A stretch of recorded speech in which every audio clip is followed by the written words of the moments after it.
Gogoa, which means I give thanks that you are well. And I'm so glad you could all join us for today's story program. Well, we say this story happened a long, long time ago, back when the Great Turtle Island was brand new. And Great Turtle Island is what the Haudenosaunee, what we call ourselves in our own language, what the Haudenosaunee call this place that we live on. Most people call it Earth, but we call it the Great Turtle Island. Well, back when the Turtle Island was new, there was a village of Haudenosaunee people near the beautiful water, Ontario, that is near what is now called New York. And in this village of people, at one end was a large, long house. And in this long house lived a very special man, an invisible man, along with his sister. And the invisible man was said to be very, very handsome and very powerful and a wonderful hunter and an excellent lacrosse player. And all the women of the village wanted to marry the invisible man.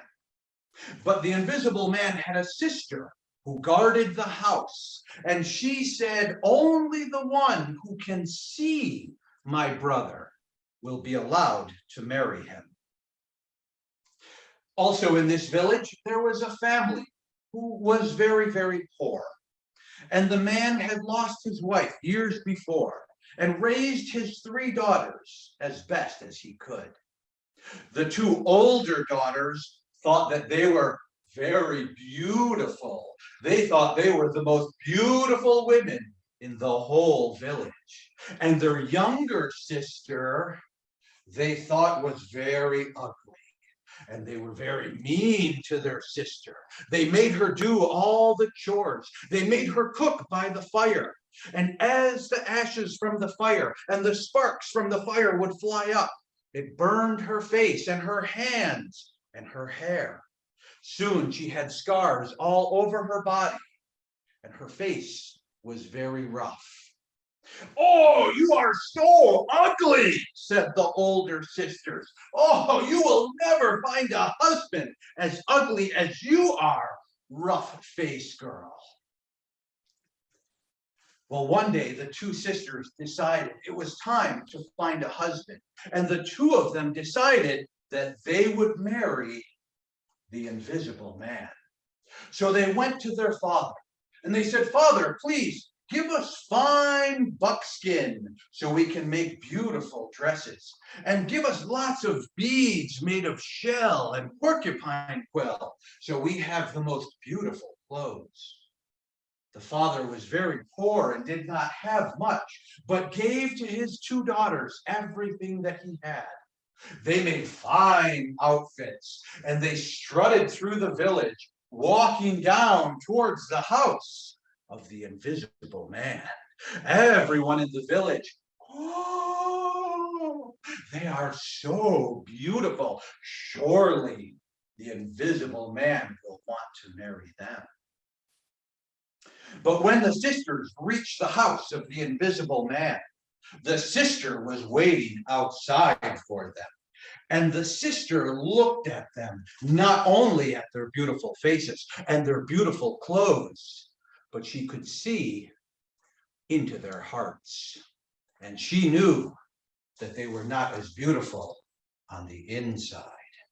So very crossly, she said, oh, why have you come here to my lodge? What is it that you want? And the 2 sisters looked and they said, oh, we have both come to marry your brother. We are the most beautiful women in the village. Please let us in so we might get married. But the sister again, oh, have you seen my brother, the invisible one? Only someone who sees him can marry him. And the sister, oh, we have seen him for sure. If you have seen my brother, what is his bow made from? And the sisters thought, and they said, but it is from the oak tree, the strongest of all the trees. But the sister shook her head, no. If you have seen my brother, what is his sled made from? his toboggan. And the sisters thought, and they said, oh, it is the willow tree, the one that bends. And again, this is, no, no. Oh, the two sisters, they thought, oh, please let us into the house. We must marry this man. But the sisters said no and sent them away. The two sisters had to walk back to their own house, very ashamed. Everyone laughed and pointed. The invisible man did not want them.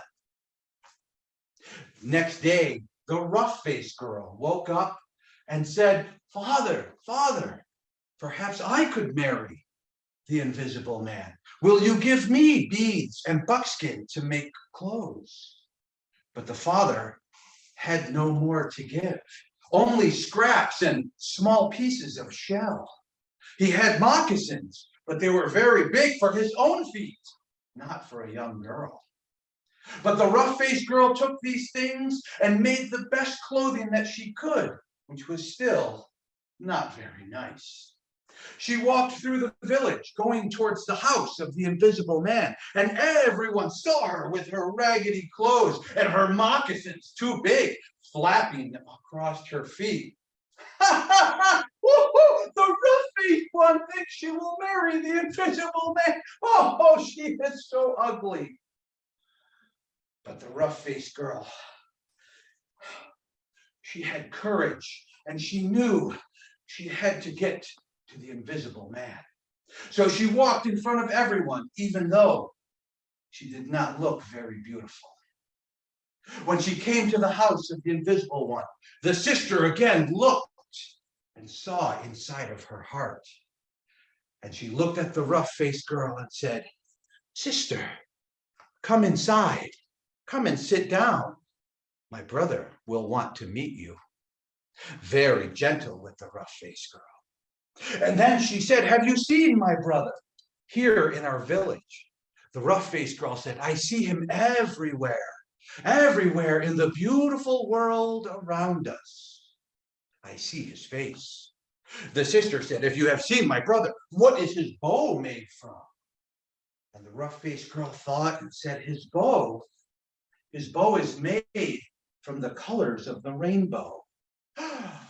Oh, perhaps you have seen my brother, said the sister. What is his toboggan, his sled made from? And the rough-faced girl thought, the sled at the nighttime sky is the Milky Way, the band of stars across the sky. Oh, the sister smiled and gave the rough-faced girl food and shelter and took her in and sat her down. A bit later, in through the door comes the invisible man, and the rough-faced girl sees him. For the first time, he is very handsome, very beautiful. And he says, Sister, you have chosen well for me. This one is so beautiful. But the rough-faced girl said, no, I am very ugly. I have all these scars. And the invisible one said, you are so beautiful on the inside. So the sister took the girl down to the river and using some special magic washed her all over. And as she washed her, her hair, which had been burned, grew long and black and silky. The scars on her face and hands and skin magically disappeared. Then the sister took her back to the long house. The invisible one and the rough-faced girl were married. And to this day, we see them whenever the rains fall, and across the sky is the beautiful rainbow. And we say it is the invisible one with the rough-faced girl. At night, we look up into the sky and we see the Milky Way. And we say, there is the rough-faced girl with her husband, the Great Spirit. And to this day, when Haudenosaunee see those things, we give our thanksgivings, and we are reminded that we see beauty all around us in the whole world. And now I will say to you, Daneho. Daneho, in the language where I come from, means I am done, or those are my words. It's like the end, Daneho. that story is done.